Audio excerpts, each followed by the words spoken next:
Okay. Put that in your intro. Welcome to our channel, Tabletop Wayfarers. Hi, I'm Matt. And I'm Sarah. So I think for this entire channel, the reason why we're doing this is really to kind of just detail our journey into tabletop games. I think for a while now, we've never really played any tabletop games apart from Magic the Gathering. And so now we're going to be venturing into this first game and we'll be featuring a lot of this.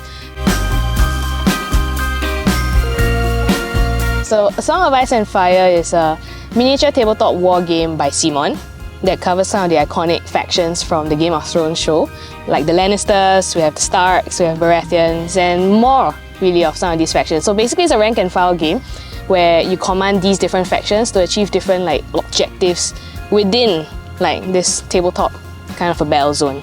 So aside from combat, what makes this game very interesting because you have the tactics spot which you can influence your army on field. And on top of that, they do have cards as well, which makes it very interesting since we both play card games. So apart from the gameplay, a really big factor of this game is also painting the miniatures. So I think that is really one way that we can really bring our own interpretation into how we want our armies to look like and how they will really look like on the board. It gives that really dynamic, artistic flair to it. I love the painting. I used to come from a modeling background, like Gun Plus. So when it comes to tabletop gaming, for A Song of Ice and Fire, it's actually a bit simpler. You don't have to assemble, it's basically just prime and paint. I must say I have a really different opinion on this. I think painting is hard. Actually, I think it is really being able to utilize very unique units in the actual combat phase of the game.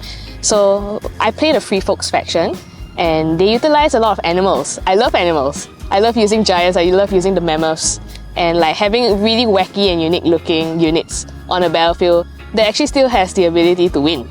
And so I think it's really seeing these different units and how they apply in the game, what kind of strategies that I could come up with to really end up victorious. I think that's the part that draws me to this game. It sounds like I'm pretty competitive, I probably am. So with all that shared, we basically would be featuring a lot of A Song of Ice and Fire related content. So if you guys really want to get updated with our progress or our journey in this hobby, we'll be featuring stuff like product reviews, battle reports, events, painting. I mean, if you don't mind looking at some of our painting. We might be featuring more of other board games. So who knows, it might pique your interest as well. Do join us in our journey as we venture into tabletop gaming. So once again, we are Tabletop Wayfarers. Do give us a like, subscribe and follow us both on Instagram and YouTube for more updated content. And we will be seeing you more. Yep, thank you and see you guys. Thank you.